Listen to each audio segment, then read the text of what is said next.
The chandeliers of Merivale House blazed with 1,000 candles, casting golden light across the polished marble floors, where London's elite gathered in their finest silks and jewels. The winter ball of Countess Merivale was always the event that reopened the season after the Christmas respite, and tonight the ballroom hummed with anticipation, gossip, and the sweet strains of a waltz that seemed to float through the air like perfume. Ladies fanned themselves behind painted ivory, their eyes sharp as they catalogued every entrance, every gown, every whispered scandal that might provide entertainment for the months ahead. Gentlemen stood in clusters near the windows, discussing politics and horses, while their gazes wandered toward the dance floor where young ladies twirled in their fathers' approved arms. But beneath all the glittering normalcy, there was something else tonight, something that made the air feel charged, as though the very atmosphere knew that fate was about to collide with itself in the most spectacular fashion. Verena Lockridge stood at the top of the grand staircase, her gloved hand resting lightly on the banister as she surveyed the scene below, with an expression that revealed nothing of the storm raging in her chest. She had spent exactly 367 days away from this world, 367 days rebuilding herself from the ruins of a scandal that had nearly destroyed her, and now here she stood, returned like a ghost from a past that refused to stay buried. Her gown was a masterpiece of midnight blue silk that seemed to capture the very essence of winter starlight, cut daringly low across her shoulders in a way that would have been unthinkable for the girl she had been a year ago. But that girl was gone, burned away in the fires of humiliation and heartbreak, and in her place stood a woman who had learned that survival required more than tears and prayers.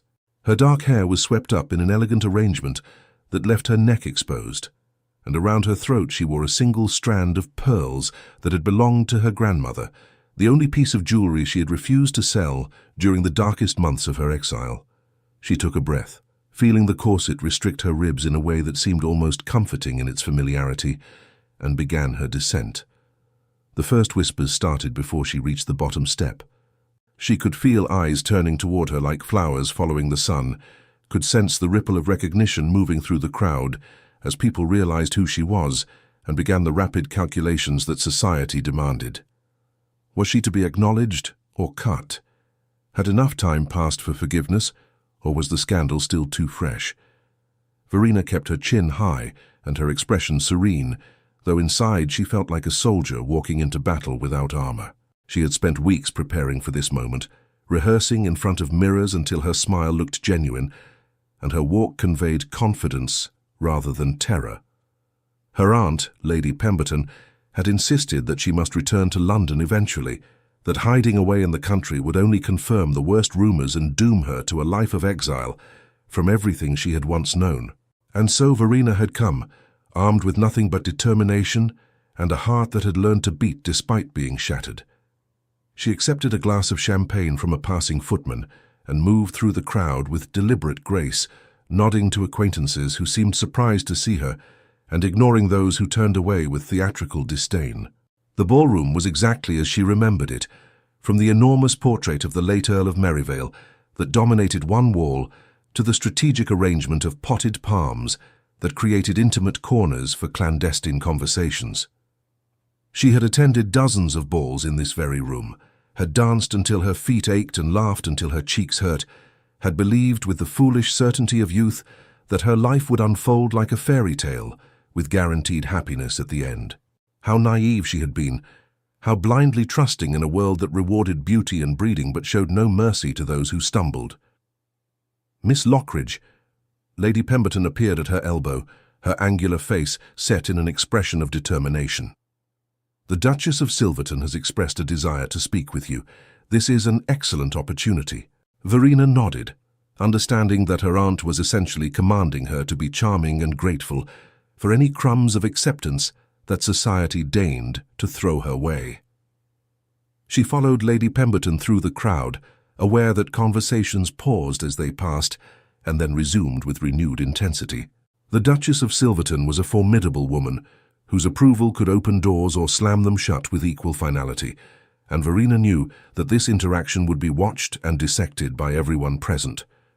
She curtsied with perfect form when introduced, and endured the Duchess's sharp-eyed examination with composure that cost her more than anyone watching could possibly know.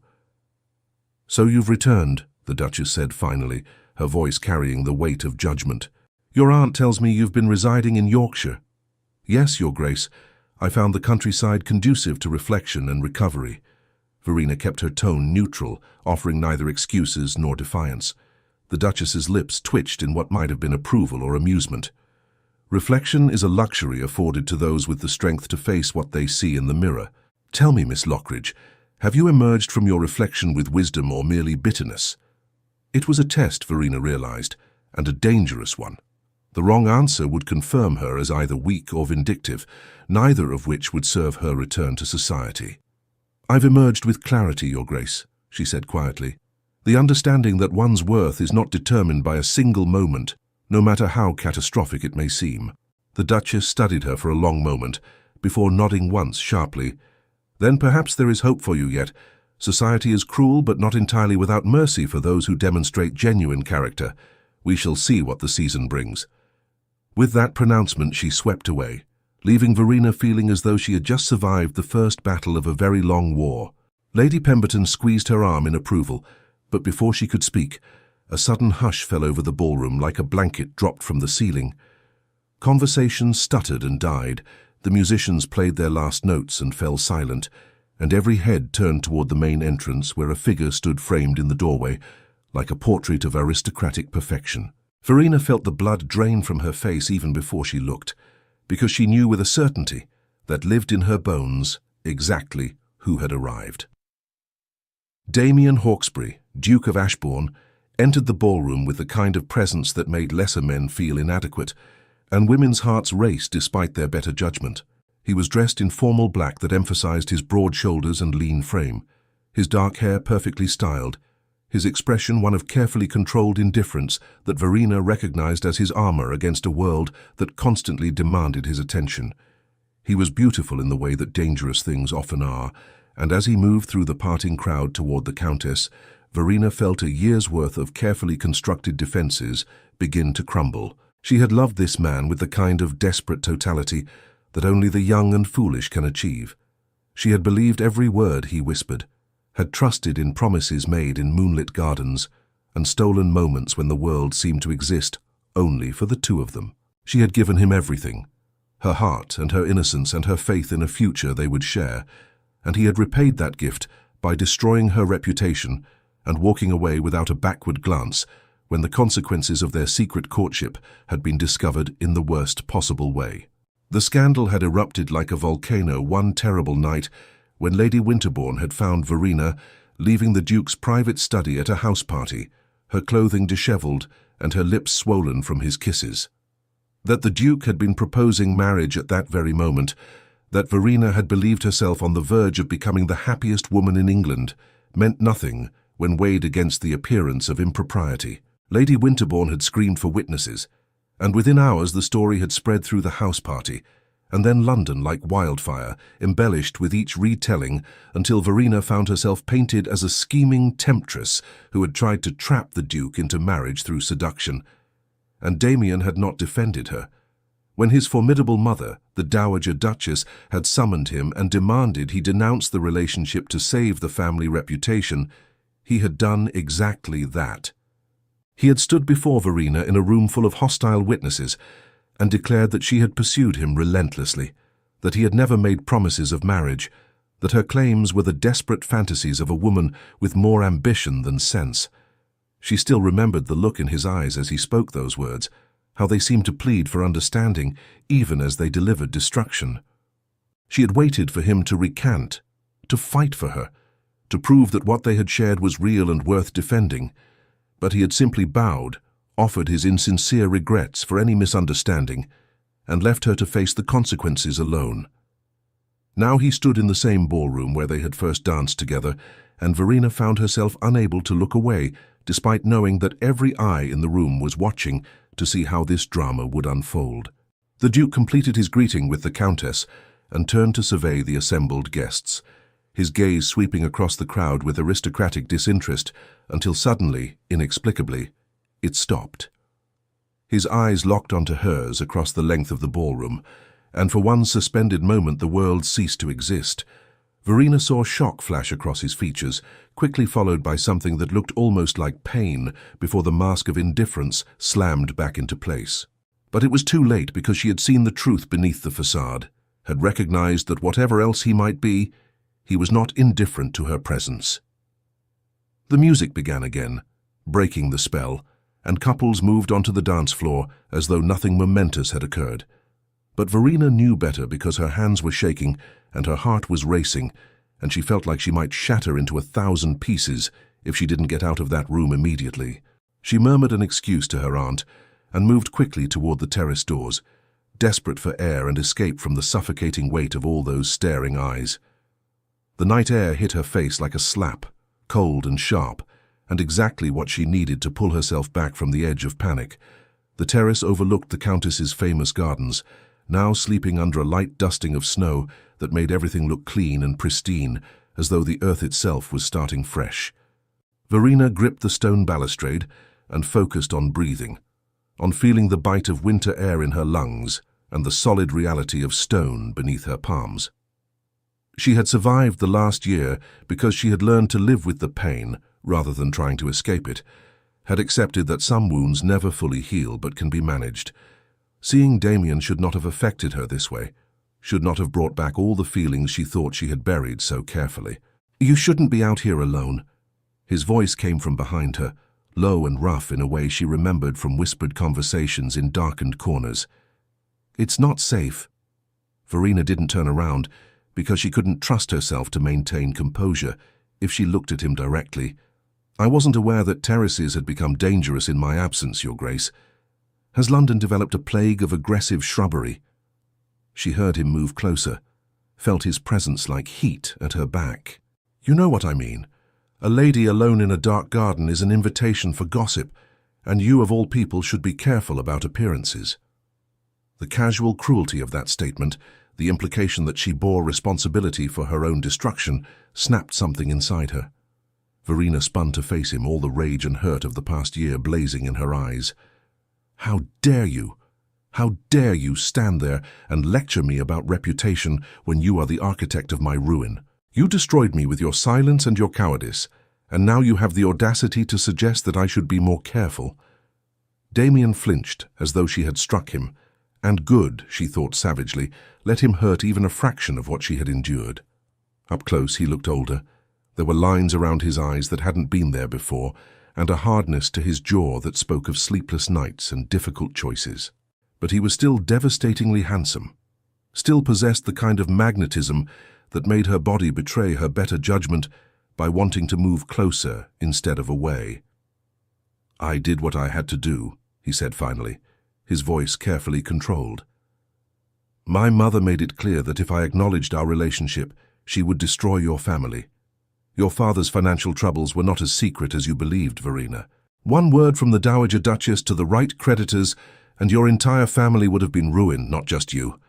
I chose the lesser of two evils." The words hit her like physical blows, and she struggled to process what he was saying. Her father's financial problems had been carefully hidden, or so she had thought. But if the Dowager Duchess had known about them, if she had used that knowledge as leverage against Damien, then everything Verena had believed about his betrayal shifted slightly out of focus.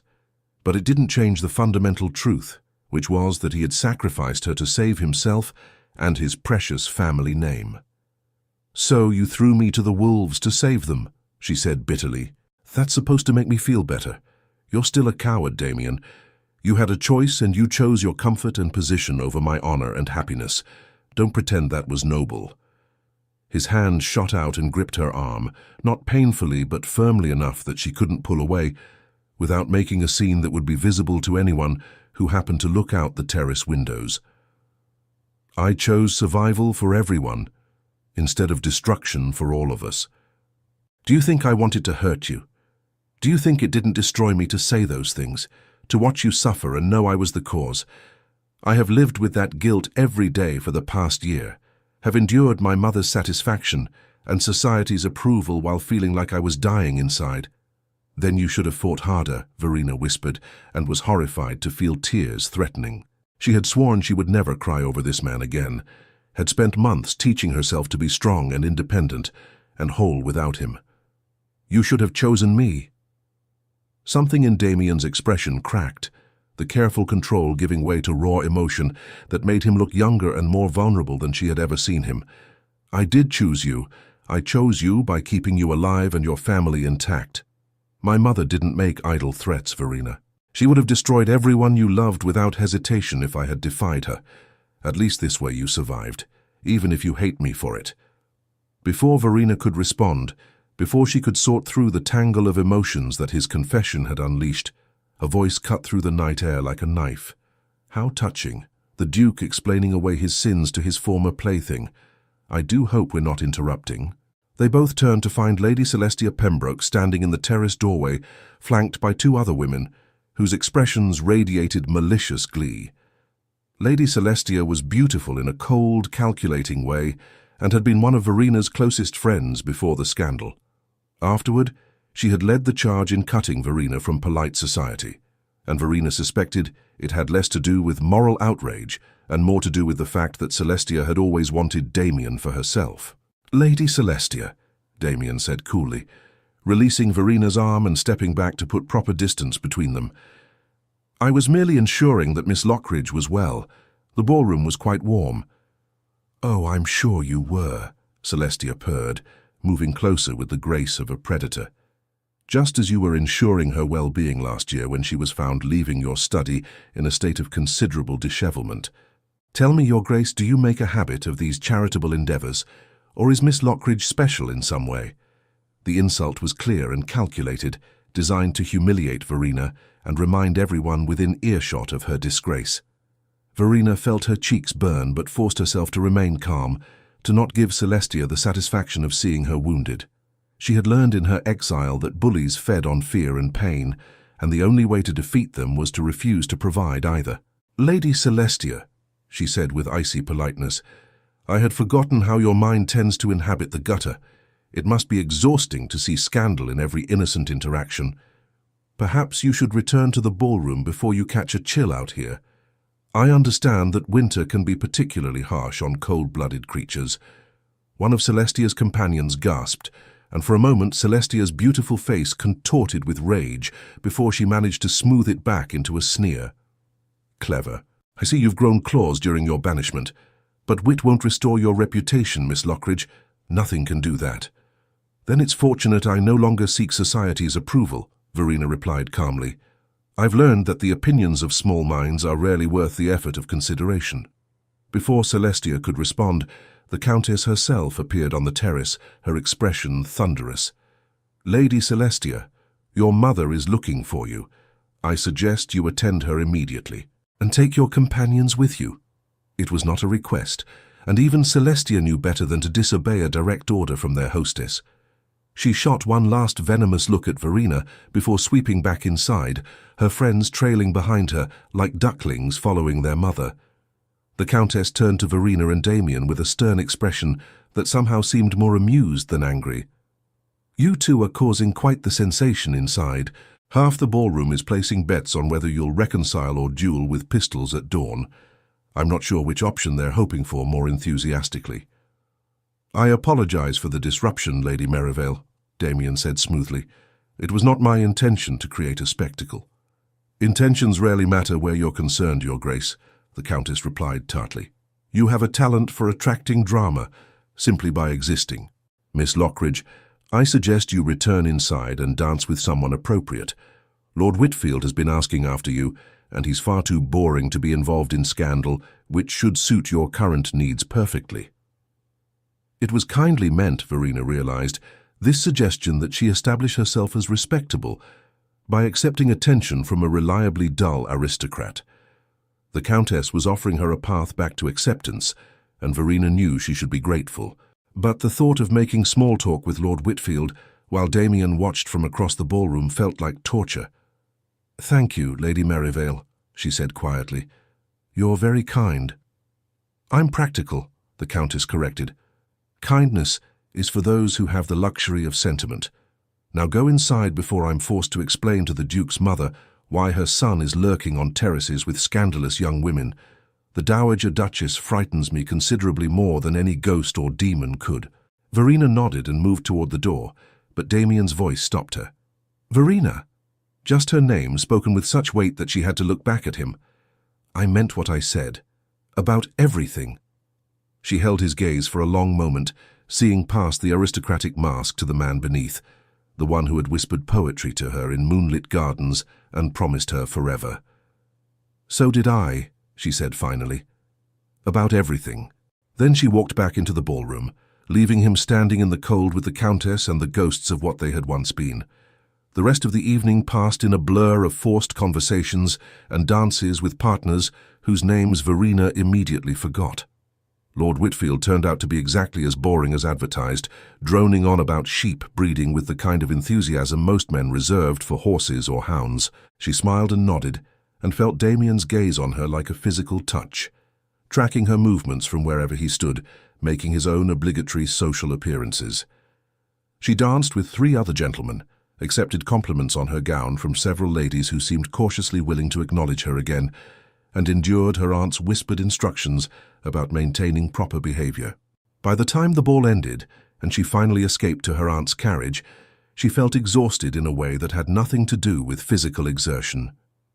"You did well tonight," Lady Pemberton said, as they rattled through the dark London streets. "Better than I expected, truthfully. The Duchess of Silverton's approval will help considerably, and I saw several hostesses who seemed inclined to extend invitations. If you continue to behave with discretion, you may yet salvage something from the wreckage of last year." Verena stared out the window at the passing houses, thinking about how different her life had become from what she had imagined. A year ago, she had believed herself on the verge of becoming a duchess, of living a life filled with love and purpose and meaning. Now she would be grateful for invitations from women who had previously not thought her worthy of notice, and would consider herself fortunate if she managed to attract a husband who didn't hold her past against her too severely. "Did you know," she asked suddenly, not looking at her aunt, "about my father's financial troubles? About the Dowager Duchess using them as leverage?" There was a long silence before Lady Pemberton sighed. "I knew your father had made some unfortunate investments. I did not know the extent of the problem, nor that the Duchess had uncovered it. If I had known, I would have—" She trailed off, and Verena understood that her aunt would not have been able to do anything to prevent the disaster. The Dowager Duchess of Ashbourne wielded power that few could match, and she had never been one to let sentiment interfere with protecting her family's interests. "It doesn't matter now," Verena said quietly. "What's done is done." He thought about Damien's words on the terrace, about his claim that he had sacrificed their relationship to save her family from ruin. Was it possible that she had misjudged him, that his betrayal had been an act of twisted protection rather than pure cowardice? And if so, did that change anything? Or was the result the same regardless of his motivations?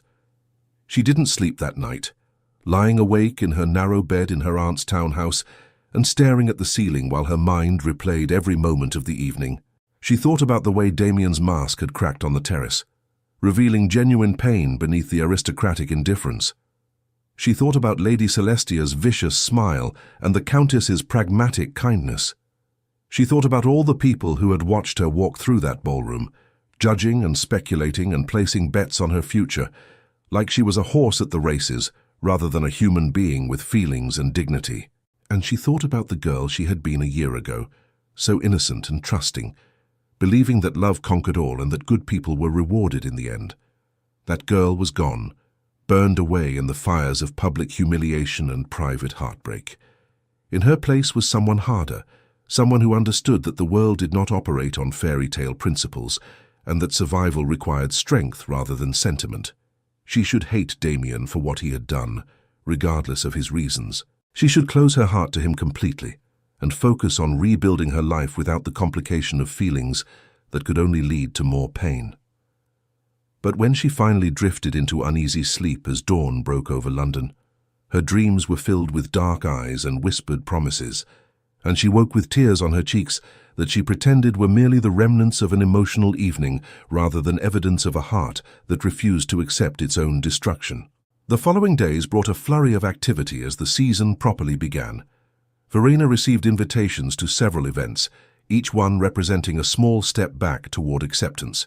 She attended a musicale where she was subjected to an interminable performance on the pianoforte by a talentless young lady whose only qualification was a sizable dowry. She endured a garden party where the weather turned unexpectedly cold, and everyone huddled miserably under flapping canvas while pretending to enjoy themselves. She went to the theatre and sat in her aunt's box, painfully aware of the opera glasses trained on her from other boxes as people assessed her appearance and whispered their judgments.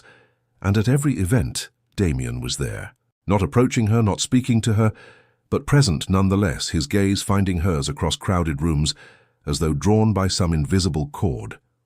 She learned to feel when he entered a space even before she saw him, some sixth sense alerting her to his presence in a way that would have been romantic if it weren't so painful.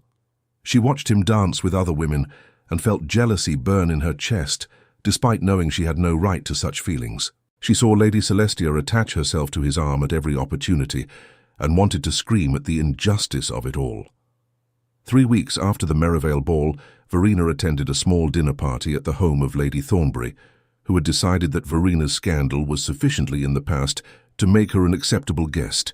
The dinner was elegant, but not ostentatious, with only 16 guests seated around a beautifully appointed table laden with crystal and silver and hothouse flowers that must have cost a fortune. Verena found herself seated between an elderly colonel, who smelled of tobacco, and a younger gentleman who seemed more interested in the wine than conversation, which suited her perfectly. She was managing the meal with reasonable composure when Lady Thornbury's butler appeared and murmured something in his mistress's ear that made her eyes widen with alarm. "Ladies and gentlemen," Lady Thornbury said, her voice tight with some emotion Verena couldn't identify, "I'm afraid I must announce some distressing news. Word has just arrived that there has been a fire at the Ashbourne townhouse. The Duke is reported to be injured." The table erupted in gasps and exclamations, but Verena heard nothing except a roaring in her ears as the room seemed to tilt sideways. Without conscious thought, she pushed back from the table and stood, ignoring her aunt's horrified whisper of her name. "Where is he?" she demanded, her voice cutting through the chaos. "Which hospital?" Lady Thornbury looked shocked by her intensity. "I believe he refused to be taken to hospital, insisted on remaining at his residence despite the doctor's recommendations. But Miss Lockridge, surely you don't intend—" Verena was already moving toward the door. Propriety and reputation be damned. She heard her aunt calling after her, but didn't stop, couldn't stop because the thought of Damien injured or worse was more than she could bear. She commandeered Lady Thornbury's carriage with a combination of desperation and determination that left the butler speechless, and gave the coachman directions to the Ashbourne townhouse in Mayfair with such authority that he obeyed without question. The streets passed in a blur as the carriage raced through the night, and Verena's mind conjured increasingly terrible scenarios of what she might find. Fire was a constant terror in London, where so much was built of wood and lit by candles, and warmed by fireplaces that could spark disaster with a single stray ember. She had heard stories of entire families consumed by flames, of houses reduced to ash in a matter of hours, and the thought of Damien caught in such horror made her want to scream. When they arrived at the Ashbourne residence, she saw immediately that the damage was confined to one wing of the massive building. Smoke still rose from broken windows, and servants scurried about with buckets of water, though the fire itself seemed to be extinguished. Verena leaped from the carriage before it fully stopped and ran toward the entrance, where a footman tried unsuccessfully to bar her way. "Miss, you can't go in there, it's not safe. Where is the Duke?" she demanded, and something in her expression must have convinced him not to argue further, because he stepped aside and gestured toward the back of the house. "His study, miss, but the doctor's with him, and Her Grace the Dowager Duchess has given strict orders." Verena ignored him and plunged deeper into the house, following the sound of raised voices to a room at the end of a long corridor. She burst through the door without knocking and found herself in a scene of controlled chaos. Damien sat in a chair with his shirt removed, his left arm and shoulder wrapped in white bandages that were already seeping red. A doctor hovered over him with concerned efficiency, while the Dowager Duchess stood to one side, her face pale but composed as she issued orders to the servants crowding the doorway. "Verena," Damien said, and his voice was hoarse from smoke, but unmistakably surprised. "What are you doing here?" The Dowager Duchess turned and her eyes widened in genuine shock before narrowing to chips of ice. "Miss Lockridge, this is highly inappropriate. I must insist you leave immediately." But Verena barely heard her because she was crossing the room to Damien, her hands reaching for his face before she remembered herself and pulled back. "Are you hurt? The news said injured, but not how badly, and I thought—" She stopped, unable to voice the terrible possibilities that had driven her here. Damien caught her hand in his uninjured one, his grip warm and solid and alive. "I'm fine. The fire started in the library, likely a candle too close to the curtains. I was trying to save some documents when a burning beam fell. The doctor says it looks worse than it is." "That is decidedly not what I said," the doctor interjected dryly. "What I said was that you were fortunate not to be killed, and that you need to rest and avoid aggravating the burns, or you risk infection and worse." The Dowager Duchess moved forward, her expression thunderous. "Miss Lockridge, I don't know what possessed you to come here, but your presence is neither required nor desired. The Duke has sustained an injury and needs rest, not the excitement of an unexpected and thoroughly scandalous visit from a woman with whom he should have no association whatsoever." "Mother," Damien's voice was quiet, but carried unmistakable authority. "Leave us." The Dowager Duchess looked as shocked as if he had slapped her. "I beg your pardon. I said leave us. You too, Doctor. I need to speak with Miss Lockridge privately." "Absolutely not," the Dowager Duchess said sharply. "I will not permit you to create another scandal with this woman. Haven't you learned your lesson about the consequences of inappropriate associations?" Damien stood, swaying slightly before steadying himself, and Verena saw the doctor move instinctively closer in case he fell. "The only lesson I've learned, Mother, is that I was a coward who chose reputation over love and have regretted it every day since. Now please, leave us." The silence that followed was deafening. The Dowager Duchess looked like she wanted to argue further, but something in Damien's expression must have convinced her that he would not be moved. She drew herself up with icy dignity and swept from the room, gesturing for the doctor and servants to follow. The door closed behind them with a decisive click, leaving Verena alone with Damien in a room that still smelled of smoke and fear. "You shouldn't have come," Damien said, but his hand still held hers and his eyes were warm despite the pain she could see etched in the lines around them. "This will cause more gossip." "I don't care," Verena said, and realized with surprise that it was true. "When I heard you were hurt, nothing else mattered. I would have walked through hell itself to make sure you were safe." Something shifted in Damien's expression, the careful control giving way to raw emotion that made him look vulnerable and desperate and heartbreakingly young. "I've been so wrong," he whispered, "about everything. I thought I was protecting you by pushing you away, but all I did was break us both. The past year without you has been torture, Verena. I've gone through the motions of being the perfect duke, attending every obligation, and maintaining every standard my mother demanded, and all the while I felt like I was slowly dying inside." "Then why didn't you fight for me?" The question burst from Verena with all the anguish of a year's worth of unanswered prayers. "If you felt that way, why did you let them destroy me? Why didn't you tell the truth?" Damien's free hand came up to cup her cheek, his thumb brushing away a tear she hadn't realized she'd shed. "Because I was a fool who believed that power and position mattered more than love. My mother convinced me that marrying you would bring ruin to the family, that your father's debts would become ours, and scandal would taint the Hawkesbury name for generations. She painted such a picture of disaster that I convinced myself I was being noble by sacrificing our happiness for the greater good. But the truth is I was just scared of disappointing her, scared of living up to my father's legacy, scared of choosing my own path instead of the one that had been mapped out for me since birth. And now, Verena asked, hardly daring to hope. What's changed? Tonight, when that beam fell and I thought I might die, the only thing I could think about was you. Not my title, not my responsibilities, not my mother's approval.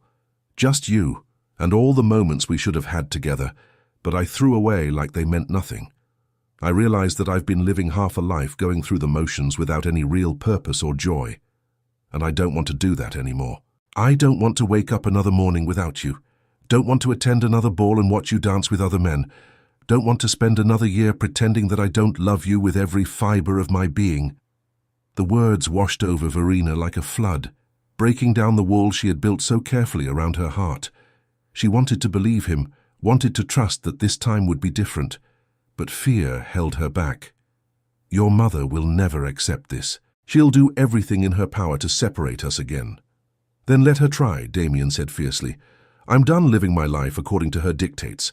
I'm the Duke now, not her, and it's past time I started acting like it. If she threatens your family again, I'll use my own resources to protect them. If she tries to destroy your reputation further, I'll stand beside you and defend you with everything I have. She doesn't control me anymore, Verena. I won't let her. Verena searched his eyes, looking for any hint of doubt or hesitation, but found only fierce determination and something that looked achingly like hope. You say that now, in the heat of the moment after nearly dying. But what about tomorrow or next week or next month, when the reality of what you're proposing sets in? What happens when society turns its back on you the way it did to me? Can you truly bear that, Damien? Can you walk away from everything you've ever known? He pulled her closer with his good arm, ignoring the sharp intake of breath that suggested the movement caused him pain. I don't care about any of that. Don't you understand? I've spent this entire year trying to convince myself that I made the right choice, that protecting the family name was worth losing you. But it wasn't. Nothing is worth that. I would rather be cast out of society entirely and live in a cottage somewhere with you than spend another day in this gilded prison without you. The declaration should have filled her with joy, should have erased all the hurt and doubt of the past year. But instead, Verena felt a surge of anger that took her by surprise. She pulled back from his embrace, her eyes flashing. How dare you? How dare you say these things to me now after everything I've endured? Do you have any idea what this past year has been like? The whispers, the cut directs, the way people I considered friends crossed the street to avoid speaking to me? I had to rebuild myself from nothing, had to find strength I didn't know I possessed, just to survive each day. And now you expect me to simply forgive everything because you've had an epiphany while recovering from an injury? Damien's face crumpled, and she saw genuine remorse in his expression. No, I don't expect forgiveness. I don't deserve it. I'm asking for the chance to prove that I've changed, that I'm finally the man you believed I was a year ago. I know I have no right to ask for anything from you, Verena, but I'm asking anyway because the alternative is living the rest of my life knowing I was too much of a coward to even try. The raw honesty in his voice broke something loose inside her, and Verena felt tears streaming down her cheeks unchecked. I hate you, she whispered, but even as she said it, she knew it wasn't true. I hate that you still have this power over me. I hate that seeing you hurt made me abandon all sense and propriety to come here. I hate that, despite everything you did, everything you put me through, I never stopped loving you. Not for a single day. Verena? He breathed her name like a prayer, and then his mouth was on hers, desperate and demanding and achingly familiar. She knew she should pull away, should maintain the dignity and distance she had worked so hard to cultivate, but instead she found herself kissing him back with a year's worth of longing and heartbreak and hope she had been too afraid to acknowledge. His good arm wrapped around her waist, pulling her flush against him, and she could feel his heart racing beneath her palms where they rested on his bare chest. The kiss deepened, becoming less about passion and more about connection, about two souls recognizing each other after being torn apart. When they finally broke apart, both breathing heavily, Verena rested her forehead against his and tried to make sense of the chaos of emotions swirling through her. This doesn't fix everything, she said quietly. One kiss doesn't erase a year of pain. I know, Damien replied, his hand coming up to tangle in her hair. But it's a start. Let me prove myself to you, Verena. Let me show you that I mean every word I've said. I'll court you properly this time, in full view of society and my mother and anyone else who wants to object. I'll make it clear to everyone that you are the woman I intend to marry, and if they don't like it, they can all go to hell." A laugh bubbled up from somewhere deep inside her, surprising them both. "You really have changed. The old Damien would never have suggested defying society so boldly. The old Damien was an idiot who nearly lost the best thing that ever happened to him," he said seriously. "The new Damien has learned that some things are worth fighting for, and you're at the top of that very short list." Before Verena could respond, the door burst open and the Dowager Duchess swept back in, her face a mask of cold fury. "I gave you privacy, Damien, because I believed you would use it to send Miss Lockridge away appropriately. Instead, I returned to find you in an embrace that is entirely inappropriate for an unmarried couple, particularly one with your complicated history. Miss Lockridge, you will leave immediately, and if you have any sense of decency remaining, you will not attempt to contact my son again." Verena felt Damien tense beside her, but before he could speak, she stepped forward to face the Dowager Duchess directly. She had spent a year being cowed by society's judgment and other people's opinions, and she was done with it. "With all due respect, Your Grace, I will leave when I choose to leave, and whether or not I contact the Duke in the future will be determined by him and me, not by you. You may have wielded power over both of us in the past, but those days are over." The Dowager Duchess's eyes widened in shock before narrowing dangerously. "You insolent girl! Do you truly believe you can speak to me in such a manner without consequences? I destroyed you once before, and I can do so again with even greater ease now that you've been foolish enough to come here and compromise yourself further." "Go ahead and try," Verena said calmly, though her heart was racing. "But you'll find that I'm not the naive girl I was a year ago. I've learned to survive without society's approval, which means you have no leverage over me anymore. The worst has already happened, and I'm still standing. What more can you possibly do to me? I can ensure that no respectable family will ever acknowledge you again," the Dowager Duchess hissed. "I can make certain that your father's creditors demand immediate payment on all his debts, forcing your family into bankruptcy. I can spread such rumors about your character that even the most desperate fortune hunter wouldn't consider taking you as a wife. Don't underestimate my reach, girl. I have connections and influence that stretch far beyond what you can possibly imagine. And I have something you don't," Verena replied quietly. "I have your son's love, and I have the strength that comes from having survived your worst already. You can threaten all you want, Your Grace, but I'm not leaving unless Damien asks me to, and something tells me he won't."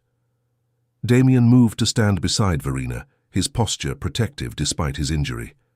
"She's right, Mother. I won't ask her to leave, and I won't allow you to threaten her or her family anymore. I'm going to marry Verena with or without your blessing, and if you attempt to interfere, I will cut you off completely from any involvement in my life or the Duchy's affairs. You'll be welcome to remain in the dower house with a generous allowance, but you will have no say in my decisions or my choice of wife." The Dowager Duchess looked as though she had been struck.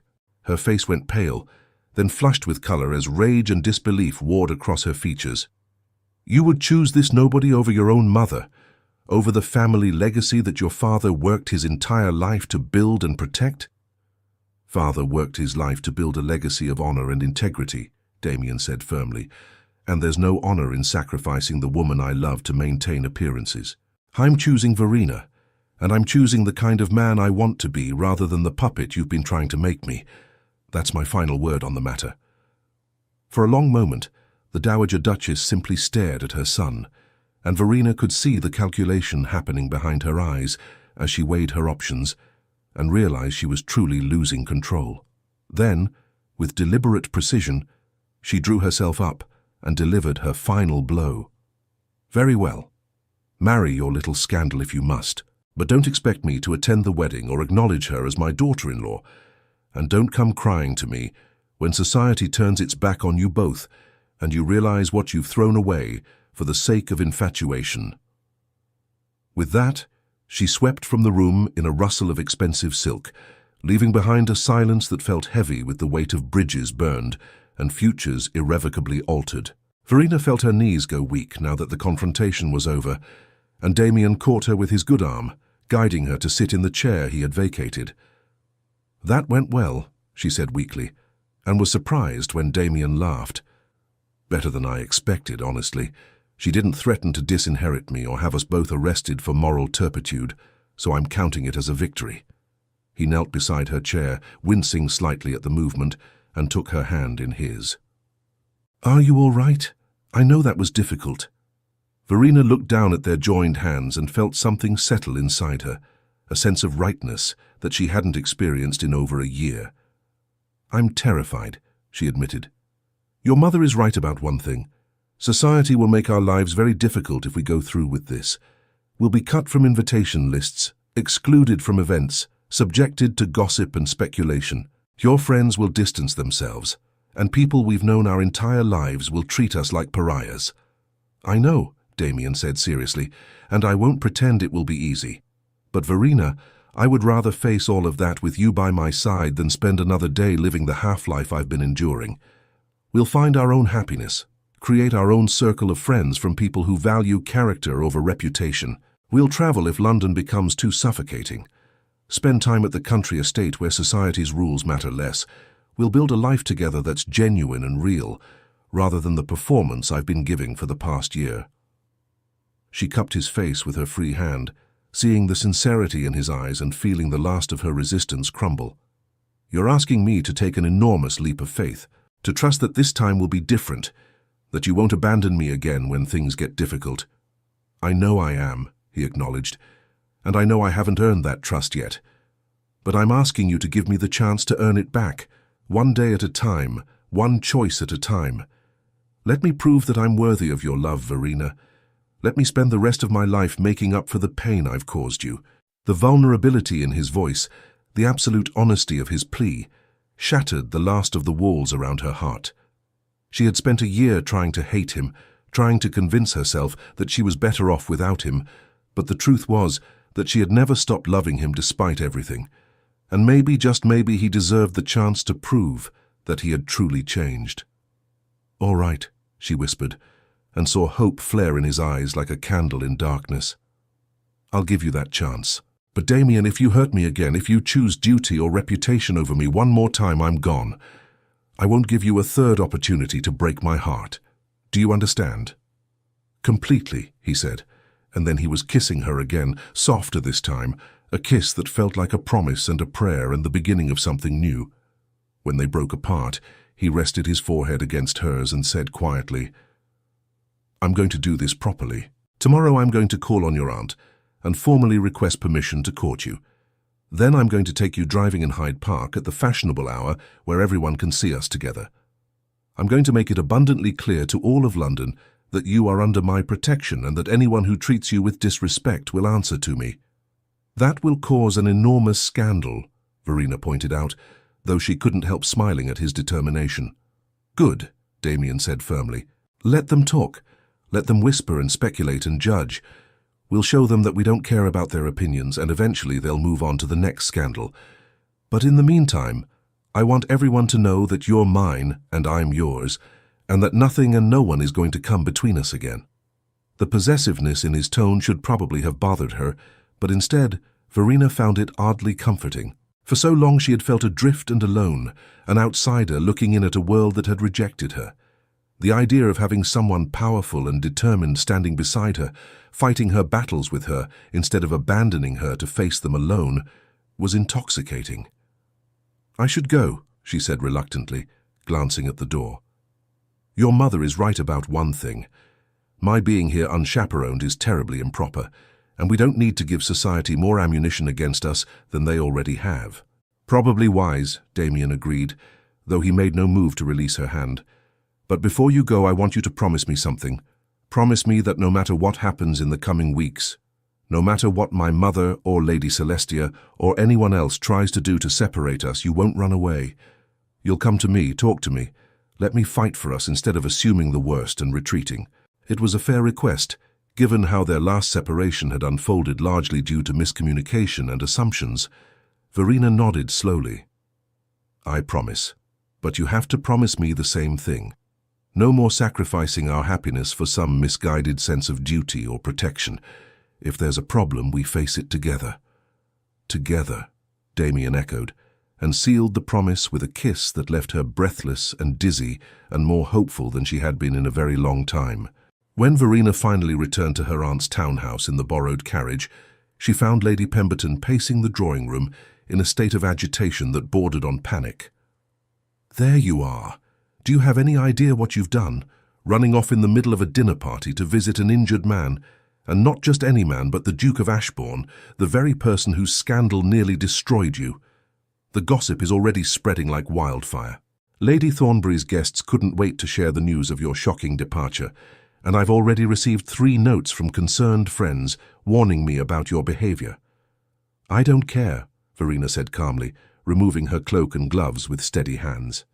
"The Duke was injured, and I needed to ensure he was well. Nothing else mattered in that moment." Lady Pemberton stared at her as though she had grown a second head. "Have you lost your mind entirely? We've been working for weeks to rehabilitate your reputation, and you've just undone all that progress in a single evening. People will say you're pursuing him shamelessly, that you're trying to trap him into marriage through scandal, just as they accused you of doing last year." "Let them say whatever they want," Verena replied, and felt a strange sense of liberation in the words. "I'm done living my life according to other people's rules and expectations. The Duke has asked to court me properly, and I've accepted. Tomorrow he'll be calling on you formally to request your permission and mine to pay his addresses." Her aunt sank into a chair as though her legs would no longer support her. "He's asked to court you openly, after everything that happened?" "Yes," Verena said simply. "He's changed, Aunt Margaret, or perhaps he's finally found the courage to be the man he always should have been. Either way, he's made it clear that he intends to marry me regardless of what society or his mother thinks about it." Lady Pemberton pressed a hand to her forehead as though warding off a headache. "This is going to be an absolute disaster. The Dowager Duchess will never allow it. She'll use every resource at her disposal to prevent this marriage, and her resources are considerable." "She's already tried," Verena admitted, sitting across from her aunt. "Damien stood up to her tonight, made it clear that he's choosing me over her approval. It wasn't easy, and I know there will be consequences, but I believe he means what he says. He's willing to risk everything for us to be together."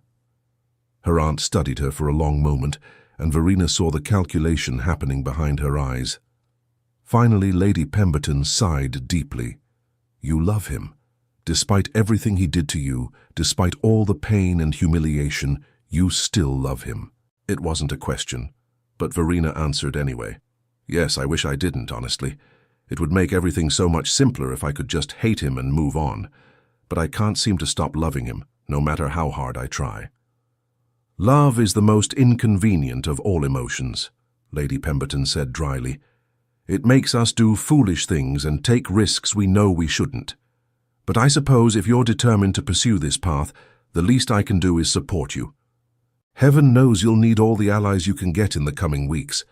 Verena felt a rush of gratitude toward her aunt, who had already done so much to help her rebuild her life after the scandal. "Thank you. I know this isn't what you wanted for me, but—" "What I wanted was for you to be happy and secure," Lady Pemberton interrupted. "If the Duke truly makes you happy, then I'll do whatever I can to help you achieve that happiness. Though I reserve the right to say I told you so if this all goes horribly wrong." Despite the seriousness of the situation, Verena found herself smiling. Fair enough. True to his word, Damien arrived at Lady Pemberton's townhouse the following afternoon at precisely the fashionable calling hour, when other visitors would be present to witness his arrival. Verena watched from the drawing-room window as his impressive carriage pulled up outside, and felt her heart race with a mixture of anticipation and anxiety. This was it, the moment when they would make their intentions public and face whatever consequences followed. He entered the drawing-room with his arm still bandaged, but his bearing confident, and the 2 other ladies who had been making calls immediately fell silent as they recognized him. Verena saw Lady Morrison's eyes widen with shock, and Mrs. Danbury's fan began moving rapidly, as though she needed extra air to cope with the drama unfolding before her. "Lady Pemberton," Damien said, bowing formally to her aunt. "Thank you for receiving me. I hope I'm not intruding." "Not at all, Your Grace," Lady Pemberton replied, though her tone suggested she was well aware of the spectacle they were creating. "Please do sit down. You know Lady Morrison and Mrs. Danbury, I believe?" The two ladies nodded, clearly torn between the desire to stay and witness what happened next, and the knowledge that proper etiquette demanded they make their excuses and leave. Damien solved their dilemma by acknowledging them briefly before turning his attention fully to Verena, who had risen from her seat when he entered. "Miss Lockridge," he said, and the warmth in his voice was unmistakable. "You look lovely today. I trust you're well." "Quite well, thank you, Your Grace," Verena replied, playing her part in the formal dance of courtship while hyper-aware of their audience. "I was relieved to hear that your injury is not as serious as initially feared." "Thanks in large part to your concern," he said, and there was no mistaking the meaning in his words. Lady Morrison gasped softly, and Verena knew that by tomorrow morning all of London would know that the Duke of Ashbourne had essentially acknowledged that Verena had visited him the previous evening. Lady Pemberton cleared her throat pointedly.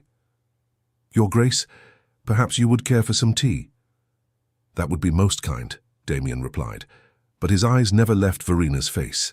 "However, before we settle in for tea, I wonder if I might have a word with you privately, Lady Pemberton. There is a matter of some importance I wish to discuss." This was it, Verena realized. He was going to formally request permission to court her, right here and now with witnesses present to spread the news throughout society. It was a bold move, one that would make it impossible for either of them to retreat without causing an even greater scandal. Lady Morrison and Mrs. Danbury were practically vibrating with excitement, and Verena could already imagine the letters they would write and the calls they would make as soon as they left this house. Lady Pemberton rose with admirable composure. "Of course, Your Grace. Ladies, if you'll excuse us for a moment. Verena, perhaps you could show Lady Morrison that book of poetry she was asking about earlier." It was a transparent excuse to separate Verena from the Duke while he spoke with her aunt, but it served the purpose of maintaining propriety while still allowing their audience to witness the general outline of what was happening. Verena led the two ladies toward the bookshelves on the far side of the room, painfully aware of their avid attention, as they pretended to be interested in literature while clearly straining to overhear the conversation happening near the fireplace. She couldn't make out the words, but she could see Damien speaking earnestly to her aunt, could see Lady Pemberton's expression shifting from resignation to something that might have been cautious approval. The conversation lasted perhaps 5 minutes, though it felt like an eternity. And then her aunt was nodding and Damien was bowing, and they were both turning to look at Verena with expressions that made her heart soar. "Miss Lockridge," Lady Pemberton said formally, "His Grace has requested permission to pay his addresses to you, and I have granted that permission contingent upon your own feelings in the matter. Do you wish to receive the Duke's attentions?" Every eye in the room was on her, and Verena knew that this moment would define everything that came after. If she said no, she would save herself from potential future heartbreak, but would always wonder what might have been. If she said yes, she was choosing a path that would be difficult and fraught with obstacles, but one that offered the possibility of genuine happiness. "Yes," she said clearly, her voice steady despite the emotions churning inside her. "I would be honored to receive His Grace's attentions." The smile that broke across Damien's face was worth every moment of uncertainty and fear. He crossed the room to her side, taking her hand in his and raising it to his lips in a gesture that was both formally proper and intimately possessive. "Then, with your aunt's permission and your consent, I would very much like to take you driving in Hyde Park this afternoon. The weather is fine, and I believe the fresh air would do us both good." Everyone in the room understood what he was really saying, that he intended to parade their courtship through the most public venue in London, making it impossible for anyone to pretend they didn't know about his intentions. It was a declaration of war against propriety and his mother's machinations, and Verena loved him all the more for his boldness. "I would like that very much," she said, squeezing his hand gently. Lady Morrison and Mrs. Danbury made their excuses shortly after, clearly eager to spread the news of what they had witnessed. As soon as they were gone, Lady Pemberton sank into her chair and regarded Damien with a mixture of exasperation and grudging respect. "You certainly don't do anything by halves, do you, Your Grace? By tomorrow, every drawing room in London will be buzzing with news of your courtship. I hope you're prepared for the consequences."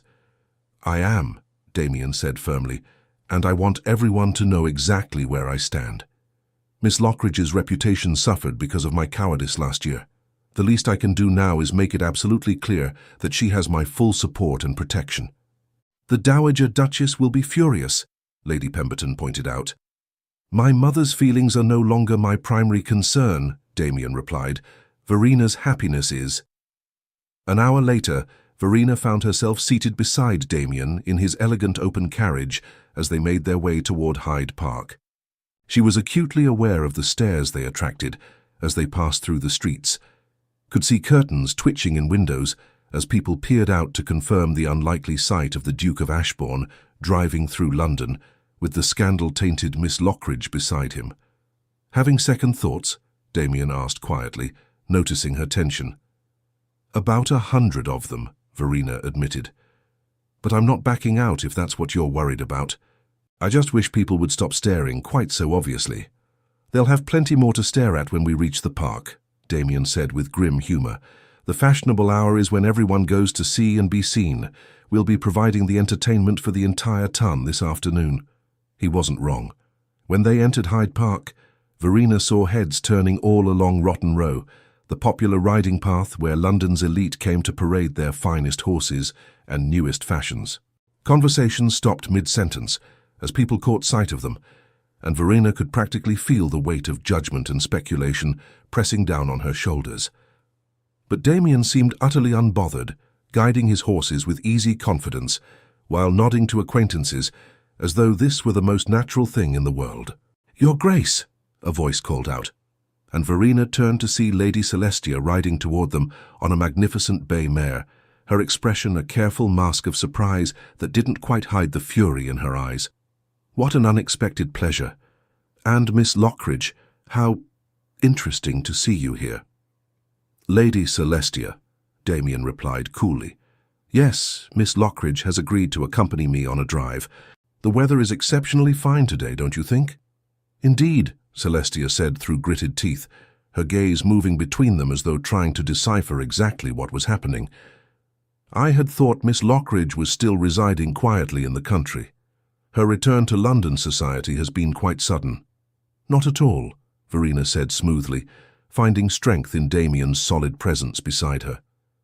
"I've been back for several weeks now. Perhaps you simply failed to notice at the various events we've both attended."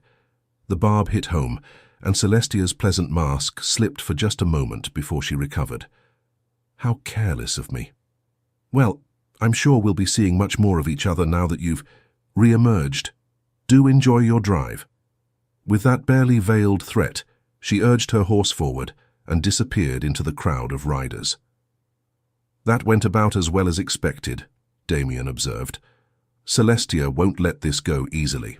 She's had her sights set on becoming a duchess for years, and she won't appreciate being supplanted by you." "I'm not afraid of Lady Celestia," Verena said, though her hands were trembling slightly in her lap. "I've survived worse than her malicious gossip." Damien reached over and covered her hand with his, a gesture that was entirely too intimate for such a public setting, but which Verena appreciated nonetheless. "You won't have to survive alone this time. Whatever she tries, whatever anyone tries, we'll face it together." They completed 2 more circuits of the park, enduring stares and whispers and the occasional brave soul who approached to offer congratulations that sounded more like condolences. By the time they finally left, Verena felt exhausted from maintaining her composure, but also strangely exhilarated. They had done it, made their courtship public in the most dramatic way possible, and survived the immediate fallout. The following days brought a deluge of reactions. Some were surprisingly positive. Several ladies who had shown Verena kindness during her return to London sent notes expressing their support and invitations to small gatherings where she and Damien would be welcome.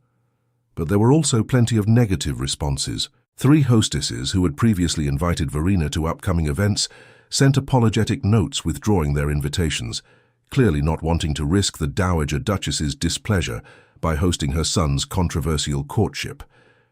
The gossip columns in the newspapers had a field day, with thinly veiled references to a certain duke's questionable romantic choices and the return of a scandal that shocked the ton last season.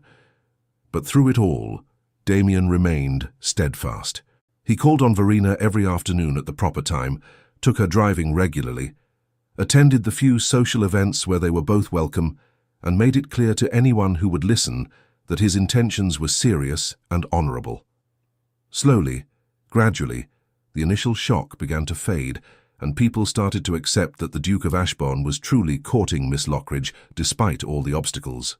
The real test came 3 weeks into their courtship when they were invited to a ball at the home of the Duke and Duchess of Ravenswood, one of the most important social events of the season. Verena knew that their attendance would be scrutinized by everyone present, that their every interaction would be watched and judged and discussed. She dressed with extra care that evening, choosing a gown of deep emerald silk that brought out the color of her eyes and made her feel confident and beautiful. When Damien arrived to escort her, the approval in his eyes made all the effort worthwhile. "You look absolutely stunning," he said quietly, helping her with her wrap. "Every man in that ballroom is going to envy me tonight." "Let's hope that translates into some measure of social acceptance," Verena replied nervously. "I know the Ravenswoods are friends of your family. Will your mother be there?" "Probably," Damien admitted. "But she won't make a scene. The Duchess of Ravenswood is one of the few people my mother respects enough to behave appropriately around, even when she's furious." The Ravenswood ballroom was magnificent, with soaring ceilings painted with classical frescoes and chandeliers that sparkled like captured starlight. As they entered, Verena felt the now familiar sensation of conversations pausing and eyes turning toward them. But this time, instead of feeling like prey before predators, she held her head high and walked in on Damien's arm with confidence that was only partly feigned. The Duke of Ravenswood greeted them warmly, though his wife's welcome was more reserved. Verena understood that the Duchess was being cautious, not wanting to fully embrace someone who might still prove to be socially toxic, but willing to extend conditional hospitality out of respect for Damien's position. It was more than Verena had dared hope for, and she accepted it gracefully. They had barely moved into the ballroom when the Dowager Duchess appeared, resplendent in silver silk and diamonds, her expression one of icy disapproval. "Damien," she said coolly, ignoring Verena completely, "I had hoped you would reconsider this association. Apparently I was overly optimistic." "Mother," Damien replied evenly. "You know Miss Lockridge, of course." "Verena, you remember my mother, the Dowager Duchess of Ashbourne." It was a deliberate move, forcing his mother to acknowledge Verena or commit the social solecism of being openly rude at a prominent ball. The Dowager Duchess's jaw tightened, but she managed a barely perceptible nod in Verena's direction before turning her attention back to her son. "We need to speak privately," she said, in a tone that brooked no argument. "I'm afraid that's not possible at the moment," Damien replied pleasantly. "I've promised Miss Lockridge the first waltz, and I won't break that promise. Perhaps later in the evening we can find time to talk." The Dowager Duchess's eyes flashed with anger, but she was too well-bred to cause a scene in such a public venue.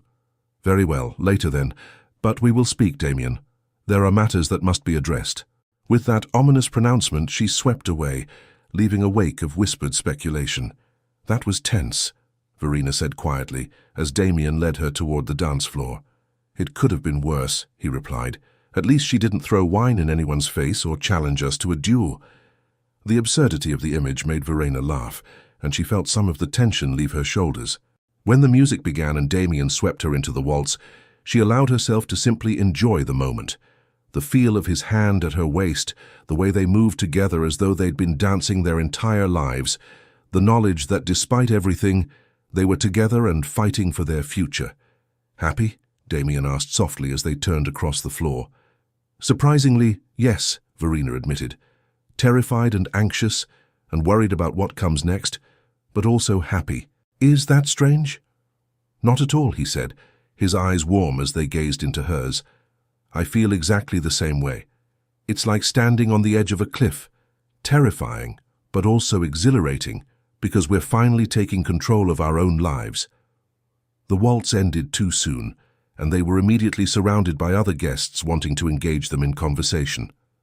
Some were genuinely warm and welcoming, while others were clearly fishing for gossip to share later. Verena navigated it all with as much grace as she could muster, grateful for Damien's steady presence beside her.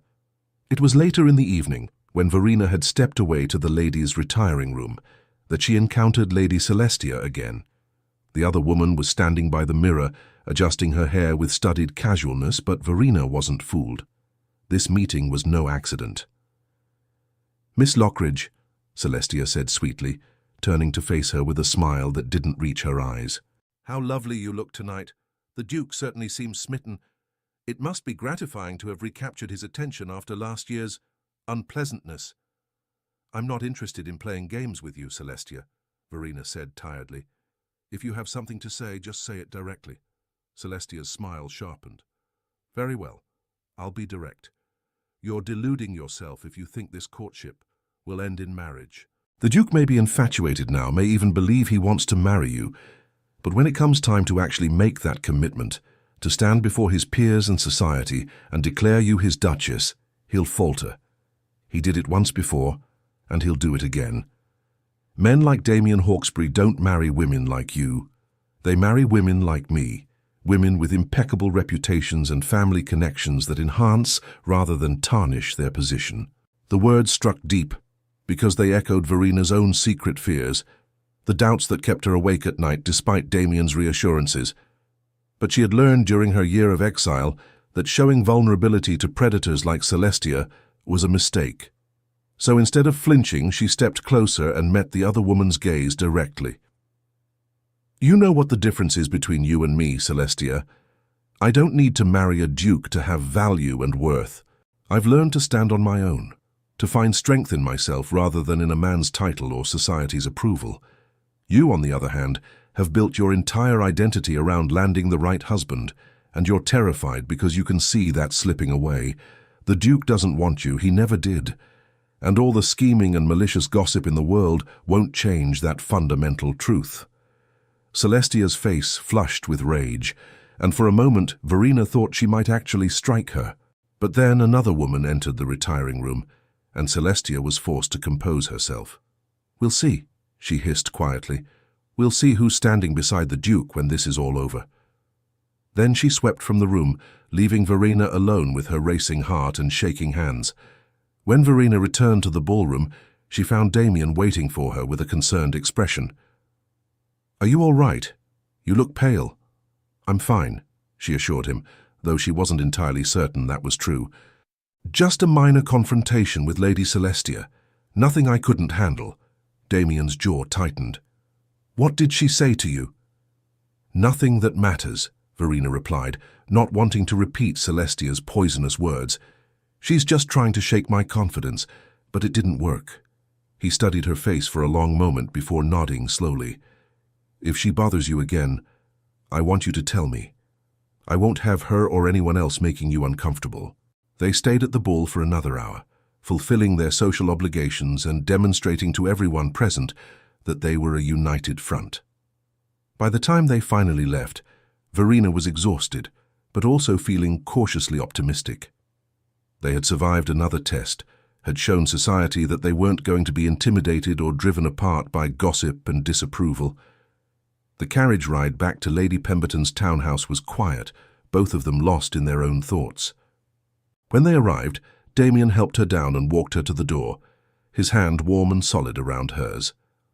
"Thank you for tonight," he said quietly, "for standing beside me despite how difficult I know it is. I don't tell you often enough how much I admire your courage and strength." Verena felt tears prick her eyes at the sincerity in his voice. "Thank you for giving me something worth being courageous for. A year ago I thought my life was over. Now I'm starting to believe that maybe it's just beginning." He cupped her face in his hands and kissed her gently, a kiss that spoke of promise and commitment and a future they were building together one difficult day at a time. When he pulled back, his eyes were shining with emotion. "I love you, Verena Lockridge. I should have said it a year ago, should have shouted it from the rooftops instead of hiding behind my mother's demands and society's expectations. But I'm saying it now, and I'll keep saying it every day for the rest of our lives if you'll let me. "I love you too," she whispered back, and felt something settle inside her, a sense of peace she hadn't experienced since before everything fell apart.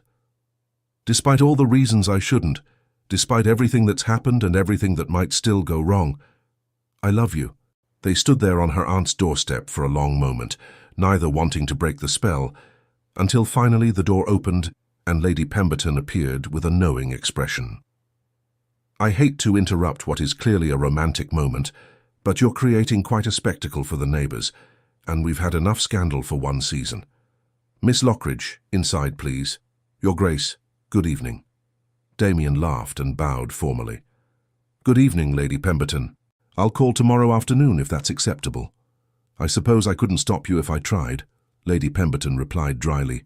"Very well, tomorrow afternoon, but at a respectable hour, if you please." As Verena followed her aunt inside, she glanced back to see Damien standing by his carriage, watching her with an expression that made her heart soar. Whatever challenges lay ahead, whatever obstacles they would have to overcome, she knew with absolute certainty that they would face them together. The next few weeks passed in a blur of courtship activities and social navigation. Damien was true to his word, calling on Verena regularly and ensuring that their relationship was conducted with complete propriety, despite the unconventional circumstances. They attended balls and musicales together, went driving in the park, and slowly began to build a circle of friends who either didn't care about the scandal or were willing to overlook it in favor of genuine friendship. But not everything went smoothly. The Dowager Duchess continued her campaign of subtle interference, using her considerable influence to make their lives difficult wherever possible. Several promising social connections mysteriously cooled after private conversations with her. Invitations that had been extended were quietly withdrawn. And the gossip, while less intense than it had been initially, never completely died away. It was during a particularly difficult week, when 3 separate hostesses had declined to invite them to upcoming events, that Damien arrived at Lady Pemberton's townhouse with an expression of determined purpose that Verena had learned to recognize. "I need to speak with you," he said without preamble once they were alone in the drawing room. "I've been thinking about our situation, about the obstacles we continue to face, and I've come to a decision." Verena felt her heart sink, certain that this was the moment Celestia had predicted, when Damien would realize that the cost of marrying her was too high and would find some gentle way to withdraw. She steeled herself for the blow, determined not to fall apart in front of him. "I think we should elope," Damien said, and it took a moment for the words to register because they were so completely different from what she'd been expecting. "What?" she said stupidly. "I think we should elope," he repeated, taking her hands in his. "Go to Scotland, get married at Gretna Green and present everyone with a fait accompli. My mother can't prevent a marriage that's already happened, and society will eventually accept it because they'll have no choice. We've been trying to do this the proper way to gain acceptance and approval before taking the final step. But I'm beginning to think that's backwards. Once we're married, once you're the Duchess of Ashbourne, people will have to acknowledge you regardless of how they feel about the circumstances." Verena's mind reeled at the suggestion. Elopement was scandalous, the sort of thing done by desperate couples with no other options. But it was also practical in a way that appealed to her. They could avoid months more of social maneuvering and her fear that Damien might change his mind. On the other hand, it would rob them of a proper wedding and would likely enrage the Dowager Duchess beyond all reconciliation. "Are you certain?" she asked carefully. "Because once we do this, there's no going back. Your mother will never forgive you, and we'll be burning a lot of bridges with society." "I'm certain," Damien said firmly. "I'm tired of waiting for other people's approval, tired of letting my mother and the gossips dictate our lives. I want to marry you, Verena. Not someday in the distant future after we've jumped through enough hoops to satisfy everyone else, but now, as soon as possible. Will you elope with me?" It was madness. It was impulsive and reckless, and exactly the kind of scandal that had destroyed her reputation in the first place. But looking into Damien's eyes, seeing the absolute certainty and love shining there, Verena found herself nodding. "Yes," she said, and felt a wild surge of excitement chase away her anxiety. "Yes, let's do it. Let's elope and get married and start our lives together, without waiting for permission from people who will never fully accept us anyway." Damien's face broke into a brilliant smile, and he pulled her into his arms, spinning her around in a circle that made her laugh breathlessly. "We'll leave tomorrow night," he said, setting her back on her feet. "I'll arrange everything, the carriage, the route, accommodation along the way. Can you be ready?" "I'll be ready," Verena promised, her heart racing with a mixture of fear and exhilaration. "Should we tell my aunt?" "Not until we're gone," Damien said practically. "She'll try to talk us out of it, and the fewer people who know our plans, the less chance there is of my mother finding out and trying to stop us. We'll leave her a letter explaining everything." They spent the next day in a state of barely contained excitement mixed with anxiety. Verena packed a small trunk with essential items, trying to choose what to take without making it obvious to the servants that she was preparing for a journey. She wrote a letter to Lady Pemberton explaining her decision and expressing gratitude for everything her aunt had done, and she tried not to think too hard about all the ways this plan could go wrong. That evening, as the sun set over London, Damien's carriage pulled up outside the townhouse at precisely the appointed time. Verena slipped out through the servants' entrance, her heart pounding as she hurried to where he waited. The moment she was inside the carriage, they were off, racing through the darkening streets toward the North Road and Scotland beyond. "No regrets?" Damien asked as London fell away behind them. "Hundreds," Verena admitted with a slightly hysterical laugh, "but no desire to turn back." He pulled her close against his side, and they rode through the night wrapped in each other's arms, and the knowledge that they were finally taking control of their own destiny. The journey to Scotland took 3 days of hard travel, stopping only briefly at coaching inns for rest and fresh horses. Verena was exhausted and dishevelled by the time they finally arrived at Gretna Green, but also more certain than ever that this was the right choice. The marriage ceremony itself was simple, performed by the local blacksmith, who served as the village's irregular marriage officiant. There were no flowers, no elegant guests, no grand celebration, just 2 people speaking vows to each other in a small workshop that smelled of coal and hot metal. But when the blacksmith pronounced them married, and Damien kissed her for the first time as her husband, Verena felt more joy than she had ever experienced at any of the elaborate society weddings she had attended. "Hello, Duchess," Damien murmured against her lips, and she laughed through happy tears. "Hello, husband." They spent their wedding night at a small but comfortable inn, finally alone together without the weight of society's judgment or the fear of being discovered. Damien was gentle and patient, understanding that despite everything they had been through, this was new territory for both of them. And when Verena woke the next morning wrapped in her husband's arms, watching sunlight stream through the window of their modest room, she felt a contentment she had thought lost forever. "We should probably send word to London," she said reluctantly, "before someone raises a hue and cry about our disappearance." "Already done," Damien replied, pressing a kiss to her temple. "I sent a messenger last night while you were sleeping.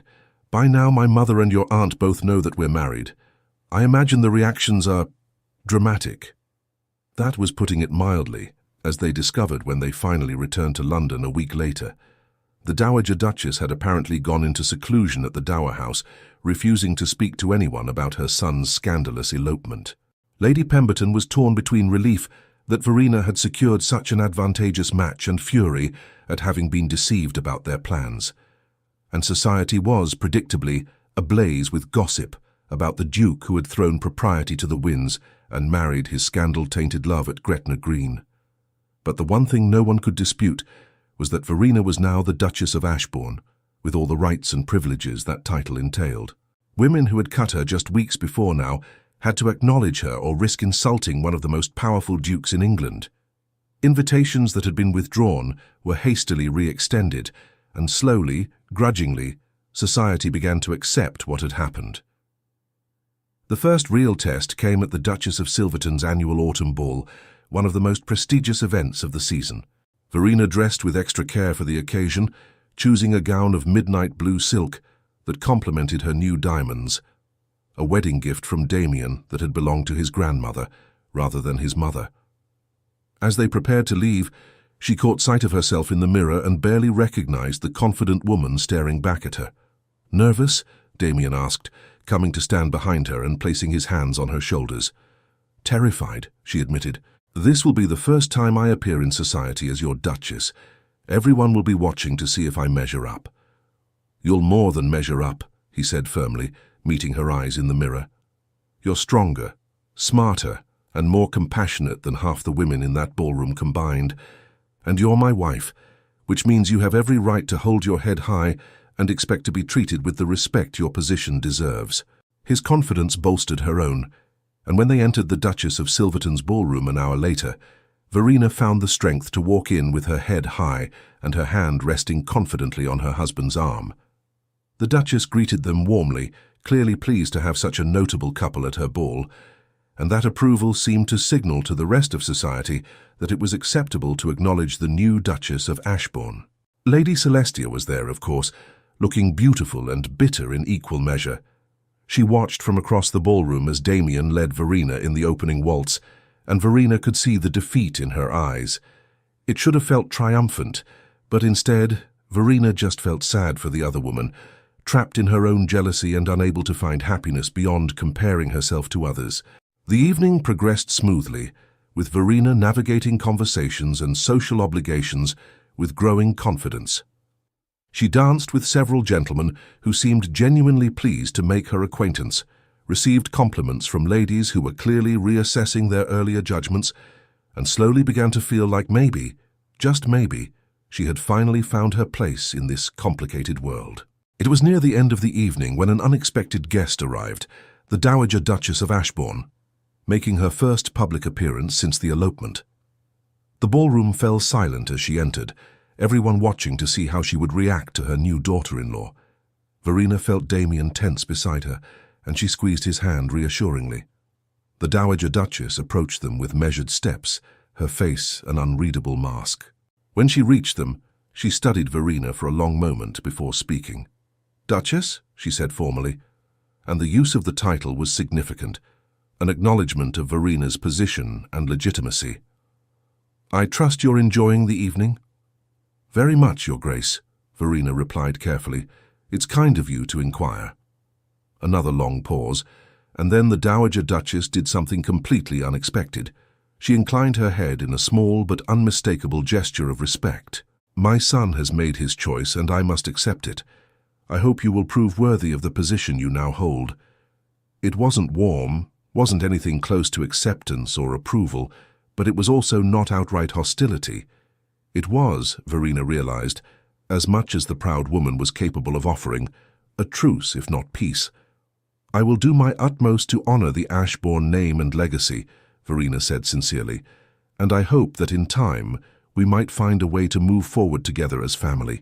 The Dowager Duchess's expression softened almost imperceptibly. "Perhaps," she said quietly, "time will tell." Then she moved away to greet other guests, leaving Verena and Damien staring after her in stunned surprise. "Did that just happen?" Damien asked incredulously. "Did my mother just essentially give us her blessing?" "I think she just accepted that she can't change what's already done," Verena said more cautiously. "It's not the same as approval, but it's better than active opposition. So I'll take it." The rest of the evening felt lighter somehow, as though a weight had been lifted from both their shoulders. They danced and laughed and enjoyed themselves in a way they hadn't been able to before, finally free from the constant tension of wondering when the next attack or obstacle would appear. In the months that followed, Verena settled into her role as Duchess with surprising ease. She discovered that she had a talent for managing the household and estate affairs, and Damien was happy to share those responsibilities with her, rather than expecting her to be merely decorative. They divided their time between London and the country estate, finding joy in the quieter moments away from society's constant scrutiny.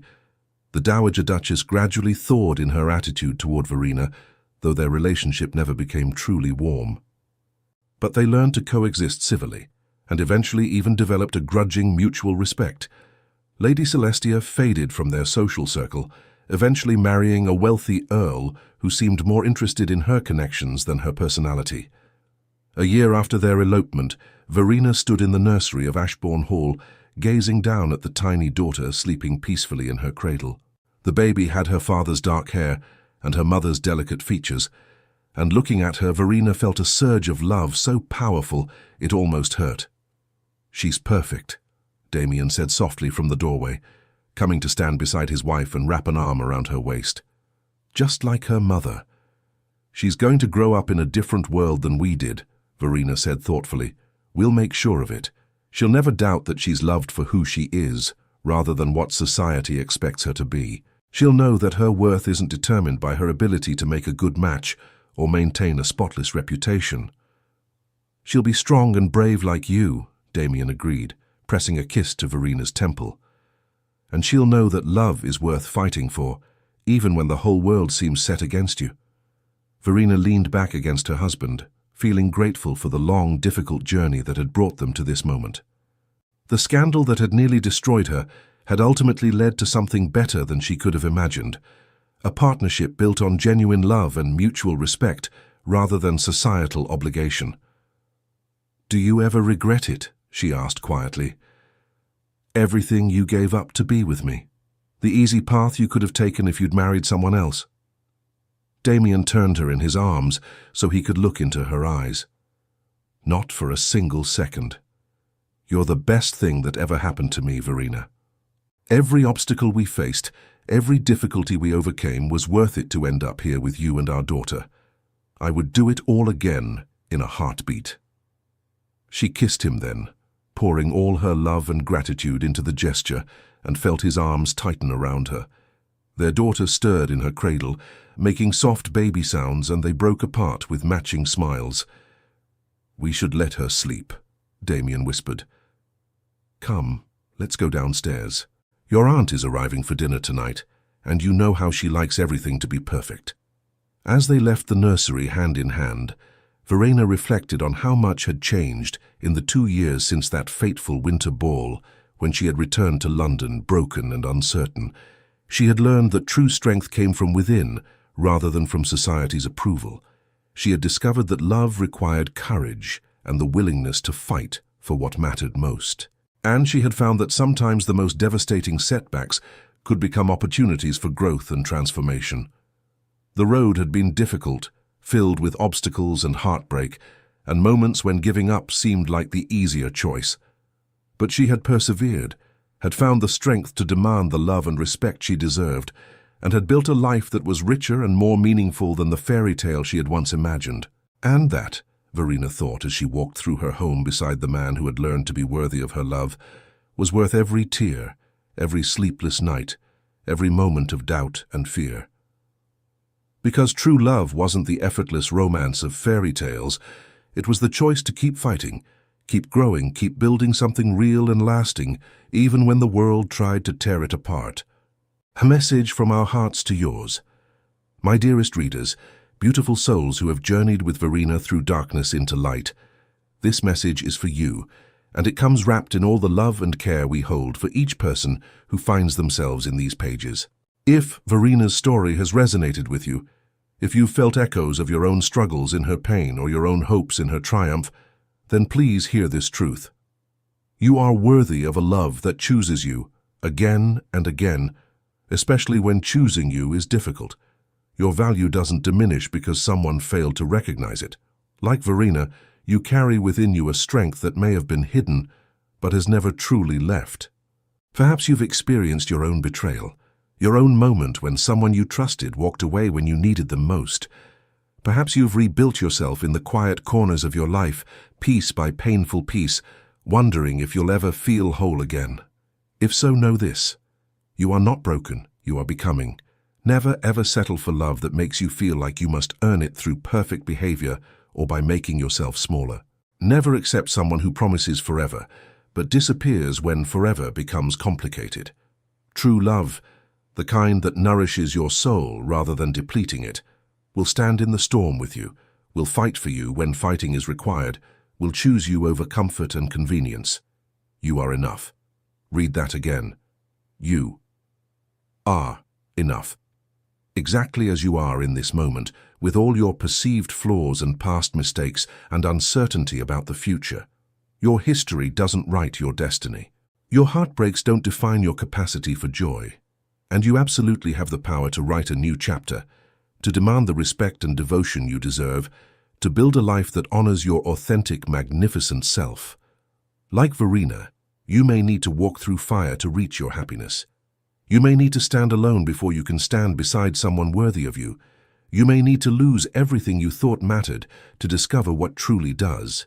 But you have survived everything life has thrown at you so far, which means you are far stronger than you know. Be brave enough to believe you deserve better. Be strong enough to walk away from what diminishes you. Be wise enough to recognize love that elevates and empowers you. And be patient enough with yourself to heal at your own pace, in your own way, without rushing to meet anyone else's timeline.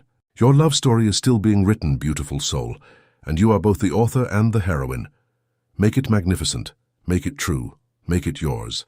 With all our love and belief in you, your storytellers who see your worth even when you struggle to see it yourself. Now, dear ones, we have something wonderful to share with you. If this story has touched your heart, warmed your soul, or given you hope, we would be so grateful if you could help us share these messages of love and empowerment with others who need to hear them. Our channel is filled with more stories like Verina's, tales of resilient women who find their strength, transformative love that's worth fighting for, and journeys from heartbreak to healing. We pour our hearts into every story, crafting each word with care because we know how much these narratives can mean to someone who needs them. If Verina and Damien's journey touched you, please like this video. It helps other readers discover these stories exactly when they need them most. Leave a comment and share your thoughts with us. Did Damien truly deserve his second chance? Which moment made you hold your breath? Did you recognize a part of yourself in Verina's strength? We read every single message and treasure each one. Subscribe to our channel so you never miss another love story. We release new tales regularly, each one crafted with the same care and emotion as this one. Turn on notifications to be among the first to explore our newest releases. You won't want to wait for what comes next. We've built a treasure trove for you, sweeping historical romances that transport you to grand ballrooms and distant estates, contemporary stories that mirror real challenges, tales of redemption, passion, triumph, and love that changes everything. Each story carries a message of empowerment, self-worth, and the courage to demand more from life and love. Join our community of romance lovers who support one another, celebrate love in all its forms, and believe that every woman deserves her own powerful love story. Together, we're building something special, an intimate space where stories heal, inspire, and remind us of our own strength. Thank you truly for spending this time with Verina, Damien, and with us. Your presence here means more than you know, and we cannot wait to share more stories that speak to your heart. Until our next story, stay strong, stay hopeful, and never forget your worth. We'll see you very soon in another unforgettable tale, Echoes of Romance.